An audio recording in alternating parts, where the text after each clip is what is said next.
13h à Koloma, bonsoir à tous, je vous donne l'information.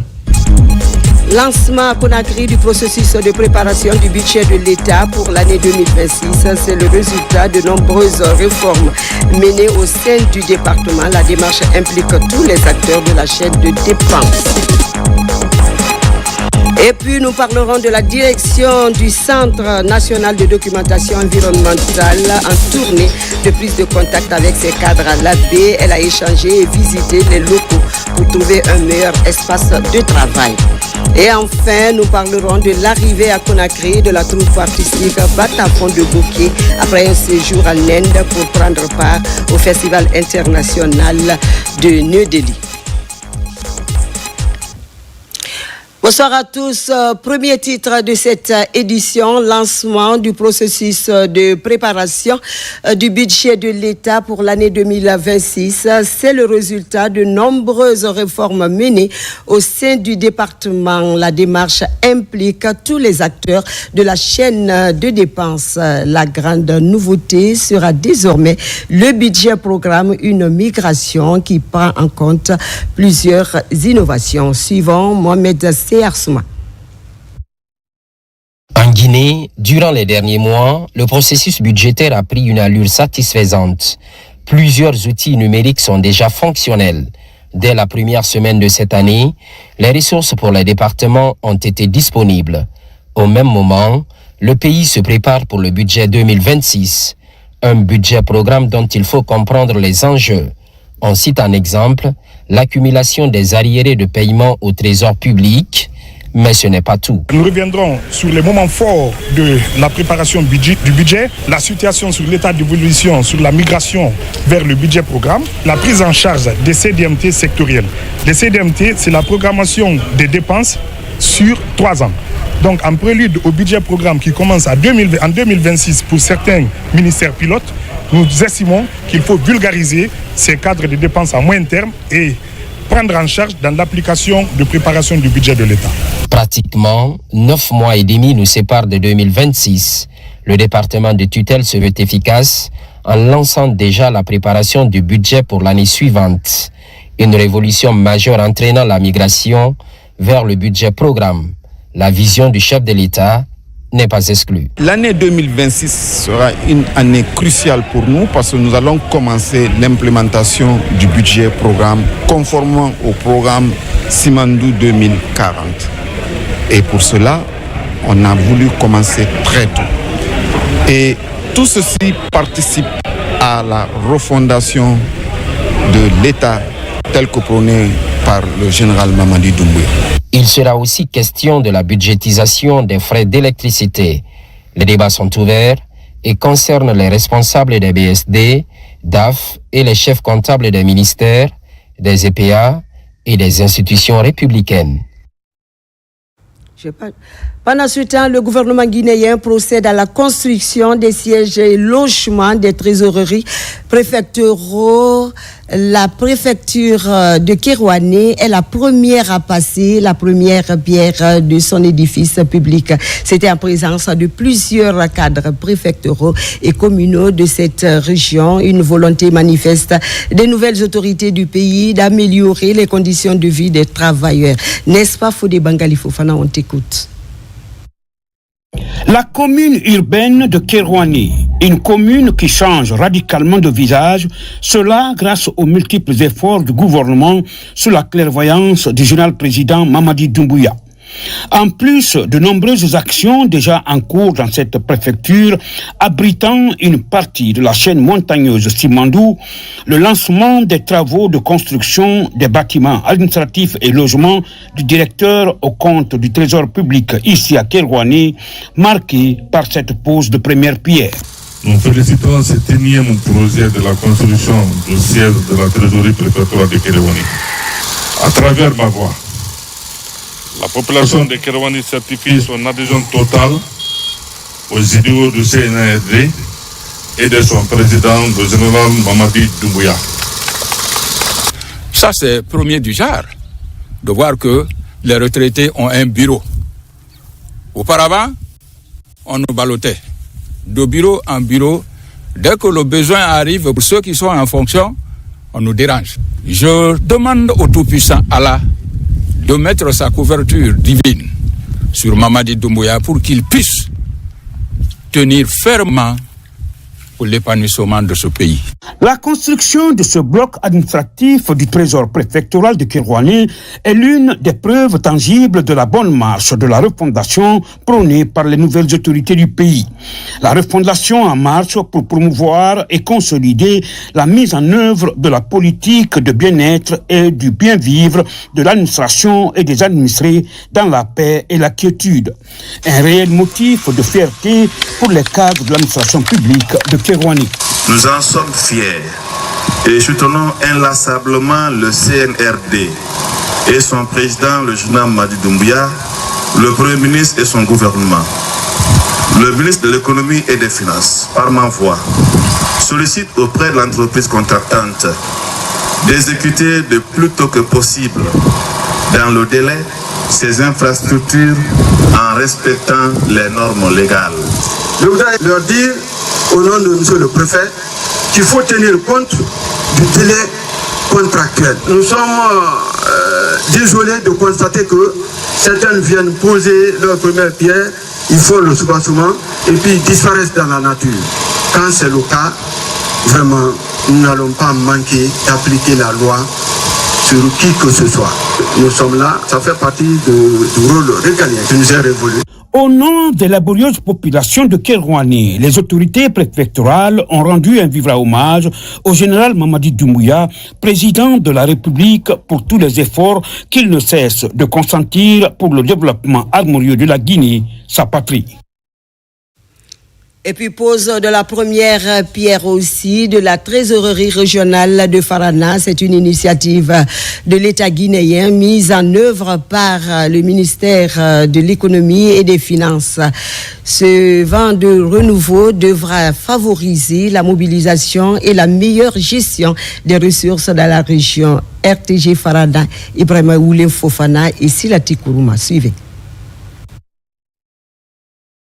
Le centre de documentation environnementale est un fruit de la coopération du gouvernement guinéen et de Luxembourg. Depuis janvier 2024, un décret présidentiel a fusionné les centres régionaux en un centre national de documentation environnementale dont le siège se trouve à Kindia. Pour réussir le pari de la refondation enclenché par le gouvernement, la direction nationale a initié des rencontres d'échange avec les cadres des antennes du CNDE dans l'arrière-pays. Depuis notre nomination à la tête du CNDE, c'est notre première visite officielle. L'objectif de cette visite s'inscrit dans une dynamique, par exemple, d'état des lieux d'abord. Et en fait, lorsque nous sommes à l'AB, ça a été un honneur. Nous partageons avec le personnel des défis que nous devons relever ensemble, mais aussi faire des recommandations. À l'AB, la directrice du Centre national de documentation environnementale, à la tête d'une délégation, a échangé avec les cadres sur plusieurs sujets. Ce pour le bon fonctionnement de cette institution de recherche scientifique. Les recommandations que nous avons formulées sont entre autres la formation du personnel, parce que tout le personnel qui est là, en majorité jeune, a besoin de la formation. Et ensuite, nous avons vu qu'il y a un défi d'infrastructure et nous prenons bonne note. Arrivé au niveau de la direction, nous allons voir quelles solutions apporter. Madame Fatoumata Binta Sombili aussi a appuyé là-dessus. Donc elle a encouragé tout le monde, et elle et Madame Nathalie, à aller vers des formations qualifiantes. La direction générale du Centre national de documentation environnementale a mis à profit cette tournée de prise de contact pour visiter les locaux et s'enquérir des équipements existants afin de créer au cadre de l'antenne de l'AB un meilleur espace de travail. Vous avez donc compris, on était à l'AB dans des centres de documentation. Bon, pour réussir autre chose, le pari de la refondation enclenché par le CNRD, la direction du Centre national de documentation environnementale initié des rencontres Ces cadres des antennes de l'intérieur du pays, on était à la baie avec la tournée de prise de contact a permis d'échanger et visiter les locaux et s'enquérir de la réalité des équipements. Objectif, trouver un meilleur espace de travail pour l'atteinte des résultats par cette institution de recherche scientifique. On a vu Sarafidine Diallo et Nabila Moussa Kamara. Alors, culture à présent pour parler du festival des musiques urbaines d'Anoumambo à Abidjan. La 17e édition consacre la Guinée comme pays invité d'honneur. Les préparatifs vont bon train pour célébrer ce rendez-vous culturel. Al-Safo, commissaire général du FEMUA, séjourne à Conakry. Le leader du groupe Magic System est venu rencontrer les autorités guinéennes pour harmoniser les idées afin de donner une autre particularité à l'événement. Retrouvons Ousmane Ba et Mamadou Djoumaba. La délégation du Festival des musiques urbaines d'Anoumambo à Conakry. À sa tête, le commissaire général du FEMUA, Assalfo, leader du groupe Magic System. Cette 17e édition consacre la Guinée comme pays invité d'honneur. La délégation est à Conakry pour rencontrer les autorités afin d'établir un planning commun pour une meilleure participation de la Guinée à ce rendez-vous culturel. Nous sommes venus présenter les civilités au ministre qui est en charge de la culture, qui accueille toute cette délégation et qui a la tutelle de la présence de la Guinée au FEMUA. Donc aujourd'hui, nous sommes dans les locaux du ministère de la Culture parce que c'est de là que nous devons d'abord partir avec le FEMUA et puis voir la suite. Le Festival des musiques urbaines d'Anoumambo est un événement qui met les projecteurs sur les artistes de plusieurs horizons. Une opportunité pour promouvoir la culture et le tourisme. La Guinée compte honorer le choix de pays invités d'honneur. C'est une opportunité qui a des aspects économiques que nous souhaiterons saisir. Il y a aussi un volet diplomatique, une sorte de soft power pour notre diplomatie culturelle à ne pas négliger avec cette participation de la République de Guinée. Nous allons mettre tous les moyens qu'il faut pour que nos artisans, nos artistes, nos musiciens puissent vraiment y prendre part et que la Guinée puisse signer son retour sur la scène culturelle internationale. L'événement, c'est du 15 au 20 avril prochain à Abidjan. Filon Afria ou Russal Guy Friguia vient de réhabiliter le premier Dogo de Guinée. Cette emblématique salle de sport était à l'abandon depuis plus de 25 ans. Plus de 160 millions de francs guinéens ont été investis pour la rénovation et l'équipement de cet espace sportif. Cette rénovation va permettre de relancer le judo. Voyons tout cela avec Kerno Ousmane Diallo. Après des travaux de rénovation financés par la société Russal Friguia, le premier dojo de Guinée reprend vie. Un lieu chargé d'histoire qui a abrité plusieurs grandes compétitions en arts martiaux et vu défiler plusieurs générations dans les sports de combat qui faisaient la fierté de Friguia. Russal a lancé quelques projets de développement à Friguia et aujourd'hui nous sommes là sur l'un des objets. Actuellement, la salle de judo. Je peux dire que nous avons déjà investi et trouvé les moyens pour la rénovation de cette salle. Russal a dépensé plus de 160 millions de francs guinéens. Juste pour donner la possibilité à la population, aux enfants de Friguia, de faire du judo.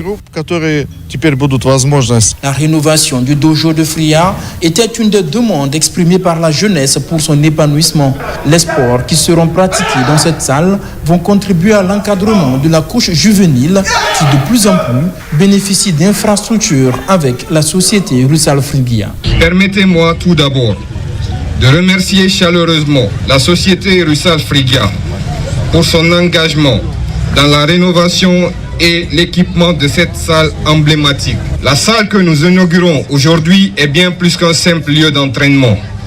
C'est un symbole de notre histoire et de notre résilience.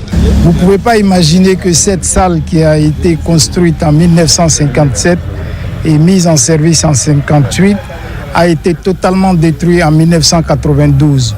depuis 1992 jusqu'à aujourd'hui, cette date mémorable, notre salle va être remise de façon officielle à nous les pratiquants. On ne peut que remercier Russal. Le dojo de Fria est équipé de 2 surfaces de tatami, d'un bureau, des vestiaires et d'un système de ventilation. Un nouvel aménagement qui répond aux normes actuelles afin de permettre aux judokas de pratiquer leur sport dans un environnement sûr et confortable.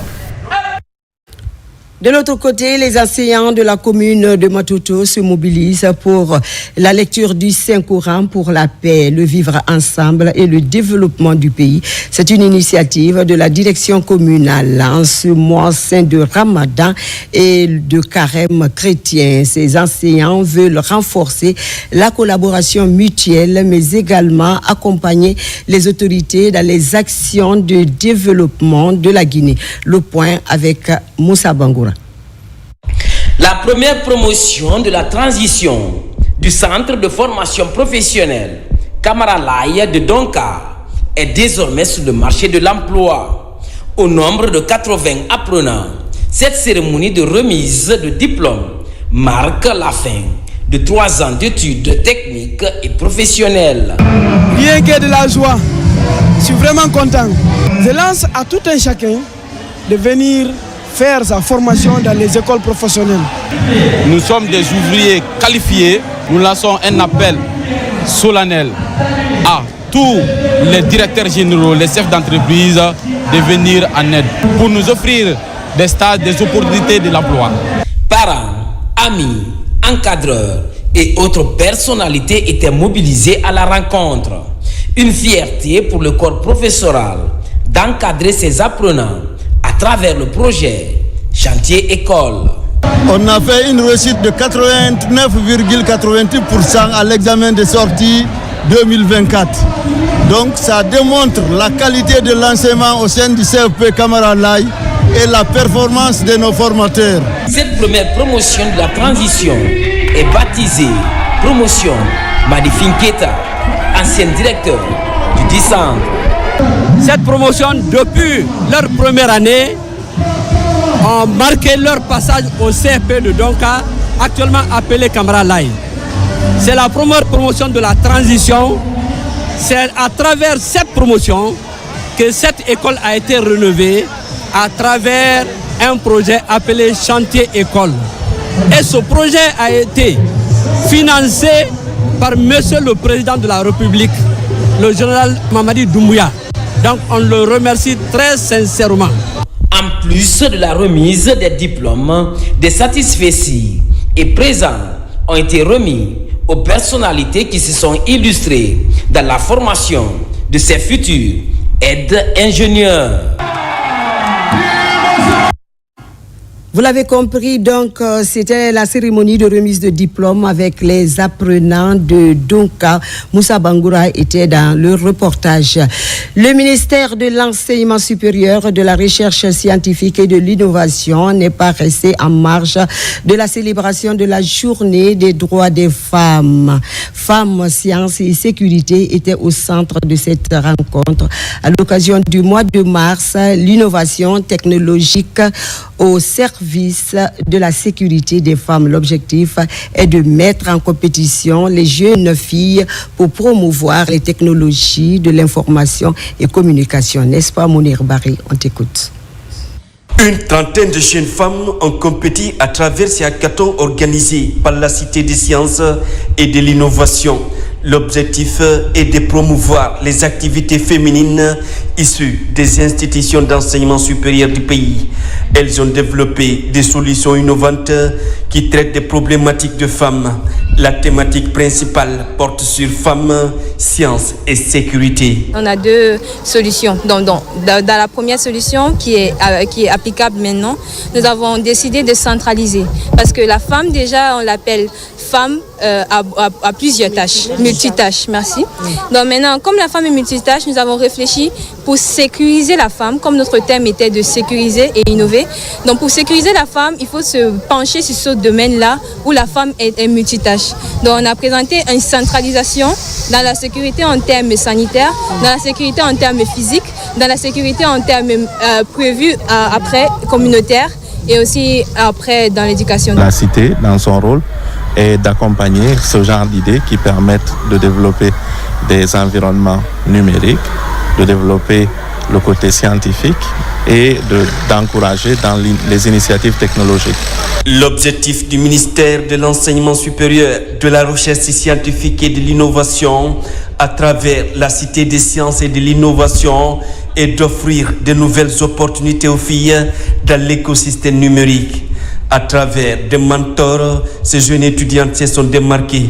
Le but est de favoriser la créativité, promouvoir la recherche scientifique et dénicher des talents en milieu universitaire. En cette période phare de l'année, l'idée est de mettre en compétition des jeunes dames, de donner libre cours à leurs pensées créatives et de sortir avec des solutions qui traitent des problématiques de femmes.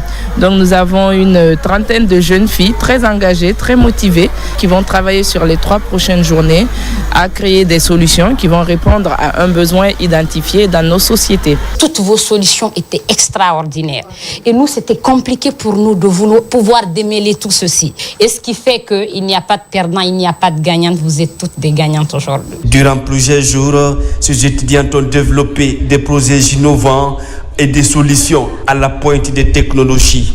Ce hackathon a été une occasion pour ces jeunes filles et dames de rivaliser d'ardeur dans la créativité et l'innovation au service du développement durable.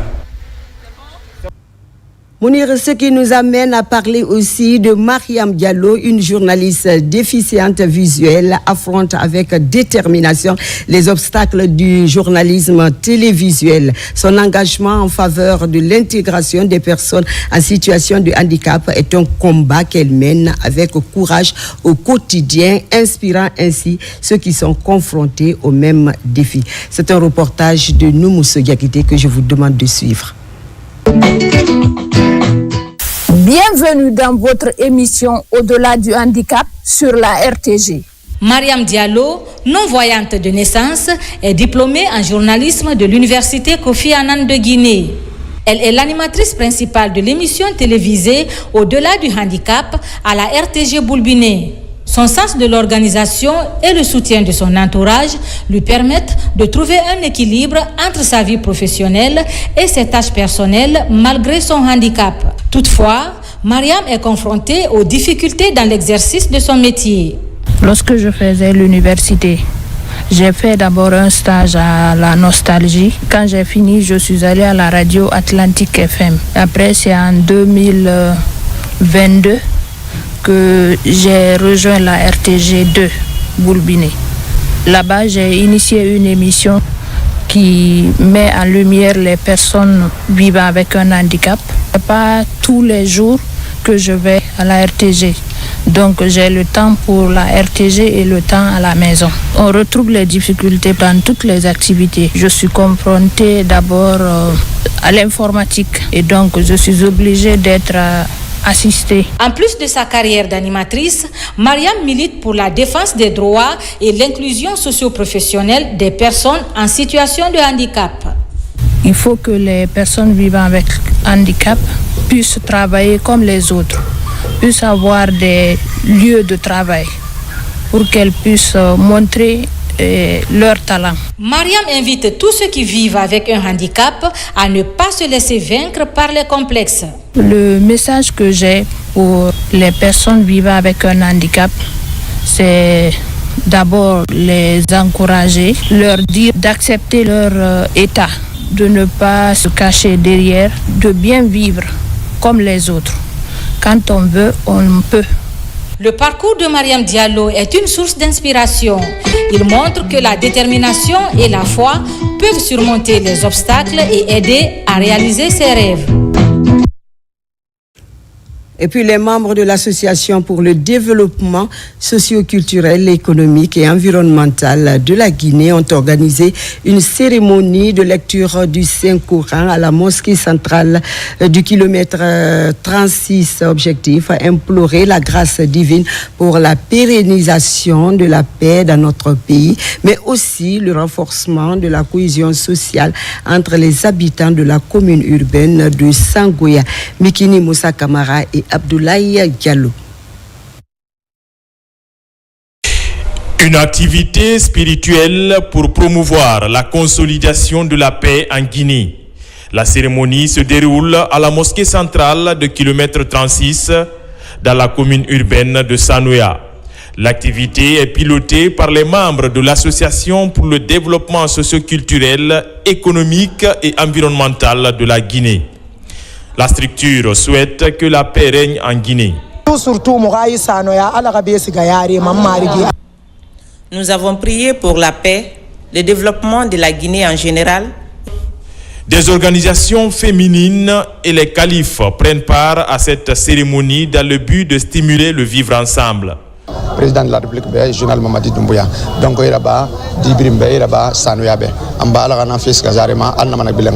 le Coran a été entièrement lu en faveur des autorités et du peuple de Guinée. Que Dieu accompagne la Guinée. Cette association est composée essentiellement des femmes issues du secteur informel. Elle milite pour l'autonomisation des droits de la femme et la promotion de la concorde nationale. Et pour finir, retour à la culture, cette fois-ci, pour parler du retour au pays de la troupe artistique Batafon de Bokeh, qui a pris part récemment au Festival international de New Delhi en Inde pour représenter la Guinée à ce rendez-vous. Cette troupe a émerveillé le public à travers sa maîtrise parfaite de Djembé à Bokeh. Les citoyens ont réservé un accueil chaleureux à ces braves dames qui ont hissé le tricolore national. Vous allez le comprendre avec Younoussa Tawel Kamara. On le suit. Après sa brillante prestation lors du Festival international de l'Inde, la troupe artistique Batafon est de retour au Bercail. À Bokeh, les citoyens ont réservé un accueil chaleureux à cette troupe qui a représenté la Guinée à ce festival où 50 pays se sont donné rendez-vous. De Kolaboui au centre-ville, en passant par Fodé-Kontéa et Tamaransi, la foule est massivement sortie pour féliciter et encourager ces braves femmes qui ont hissé très haut le tricolore national à New Delhi. Ça s'est bien passé en Inde. Nous avons représenté toute la Guinée à ce rendez-vous. Dieu merci, nous sommes revenus très bien en forme. Nous avons eu l'opportunité de représenter la Guinée à l'international. Et je félicite mes artistes pour leur détermination et leur bravoure parce qu'ils ont fourni beaucoup d'efforts. À travers sa performance et sa maîtrise de la percussion, la troupe Batafon a émerveillé le public à ce rendez-vous culturel de New Delhi. Une diplomatie culturelle initiée par le ministère de la Culture en vue de promouvoir et valoriser le patrimoine culturel guinéen. Ce n'était pas du beurre à couper, parce qu'il fallait faire valoir la diversité des expressions culturelles de chaque pays. Et là, j'ai pu vous le dire, que artistiquement, Batafon a assuré. Batafon a assuré. Notre ambassadeur plénipotentiaire en République fédérale d'Inde était fier parmi ses pairs de voir cette jeune dame taper dans le djembé, taper dans le dundun, sans complexe, avec aisance et beaucoup de plaisir. Monsieur le gouverneur me charge de vous féliciter, de vous encourager, de vous remercier de votre prestation au nom de la région de Bokeh, au niveau national et au niveau international. Depuis sa création en 1984, la troupe Batafon s'est toujours illustrée parmi les autres troupes artistiques du pays. Toute chose qui lui a permis de rafler successivement le premier prix du Festival national des arts et de la culture en 2023 et le Festival international du Guembé organisé par le ministère de la Culture au mois de décembre 2024, ici même à Conakry. Voilà qui me fait cette édition d'information. Elle a été réalisée pour vous par Noumousso Diakité sous l'œil vigilant de l'équipe technique du jour. Merci de votre attention et de votre fidélité. Je vous retrouve à 17h, Inch'Allah, pour d'autres infos. Excellente suite de programme à vous et bonsoir.